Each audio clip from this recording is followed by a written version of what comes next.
Imaginez quelque chose de si petit qu'on peine à l'imaginer. Un atome, une particule minuscule, si infime qu'un seul grain de sable en contient plus qu'il n'existe d'étoiles dans tout l'univers. Mais si nous partons de l'échelle la plus petite, jusqu'où peut-on aller?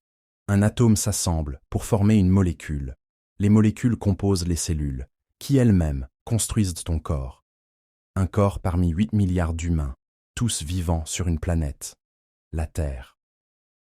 Et pourtant, à l'échelle du système solaire, notre Terre n'est qu'un grain de poussière. Elle tourne autour du Soleil, une étoile si immense qu'elle pourrait contenir 1 million de terres. Mais le Soleil lui-même n'est qu'une étoile parmi 100 milliards d'autres dans notre galaxie, la Voie lactée, un disque de 100 000 années-lumière de diamètre. Et cette galaxie, aussi vaste soit-elle, n'est qu'une parmi des milliards d'autres. Certaines, comme Andromède, sont 2 fois plus grandes, et ces galaxies ne sont pas isolées. Elles se regroupent en amas, comme l'amas de la Vierge, qui rassemble des milliers de galaxies. Mais allons encore plus loin. Ces amas forment des superamas, d'immenses structures connectant des dizaines de milliers de galaxies. Et même ces superamas ne sont que des fragments d'une structure encore plus gigantesque.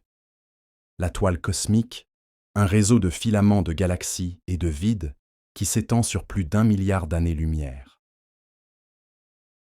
Enfin, l'univers connu lui-même, une sphère colossale de 93 milliards d'années-lumière de diamètre, contenant des milliards de galaxies, chacune remplie de milliards d'étoiles et de planètes. Et pourtant, ce que nous voyons pourrait bien n'être qu'une infime partie d'un multivers encore plus vaste. L'univers est-il infini? Où s'arrête-t-il vraiment? Peut-être ne le saurons-nous jamais.